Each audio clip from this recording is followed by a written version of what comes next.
life wasn't pretty. I never had time to think about the future. I had to think about how to get food on my plate and keep a roof over my head. It was difficult ever since my dad left. One day when I was little, they got into a fight and my dad picked up a bag and left.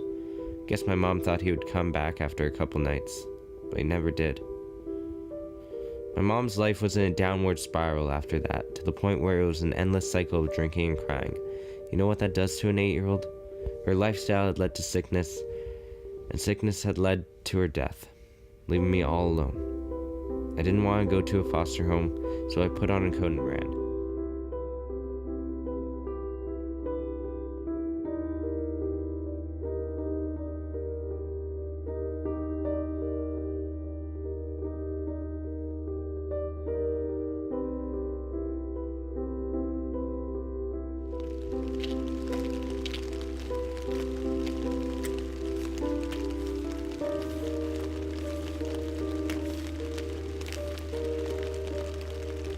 Night fell, and I found a place to sleep. I was drenched, freezing, and torn with anguish and despair, but I still had to take things one step at a time, step by step.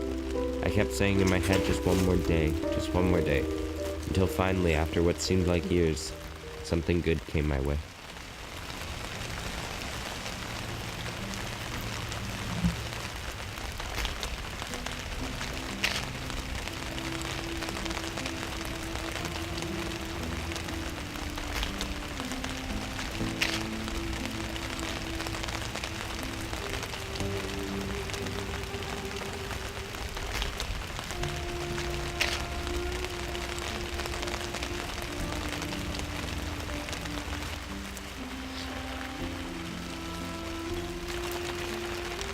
You okay, buddy?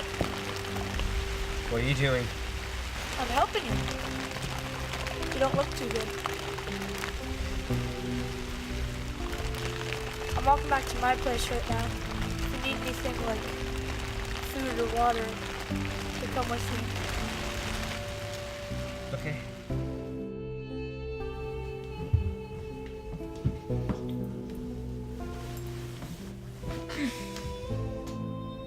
Have a seat. Make yourself at home. Want anything? A snack? Drink?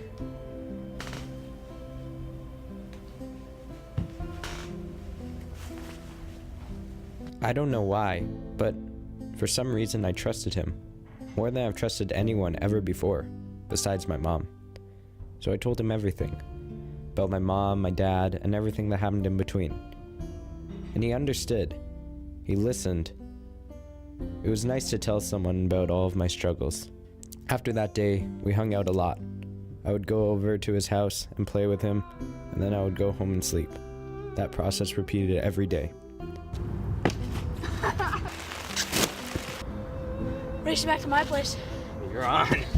I had a lot of fun with my new friend. Until one day. You know, man, I've been thinking, you just can't keep doing this to yourself. You're sleeping in the rain every night. Just send a letter to your dad. I know that he's kind of not been in your life, but it's worth a shot. I mean, maybe he still loves you. Maybe he didn't want to leave. You don't know any of that. There's a reason why I don't know him that well. There's a reason why I don't know my dad. If he loved me, he would have sent a letter or tried to meet up with me by now. Like 13 years after he abandoned us in the first place. You don't know what it's like as you get older having to take care of your own parent when your parent should be taking care of you. You don't know because everything's provided for you.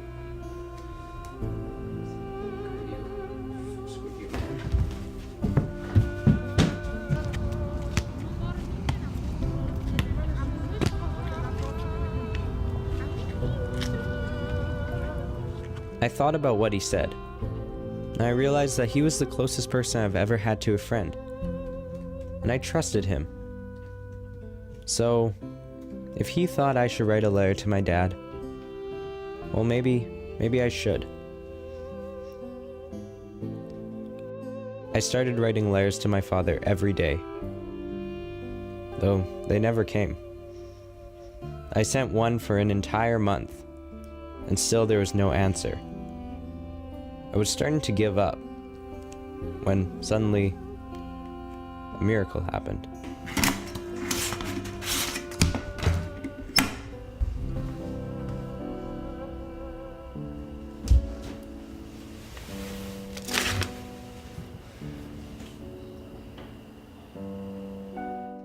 A normal world is a blessed world, and I'm just starting to notice that. Shelter, warmth, maybe more importantly, friends and family are all taken for granted. Without loss, you cannot properly appreciate gain, and without family, you cannot properly appreciate friends. You know, I used to feel stuck in a mediocre home. Now I feel blessed to have a roof over my head. So I'm going to keep pushing forward. Head up high, smile on my face, because every day is a new day. Who knows what may come?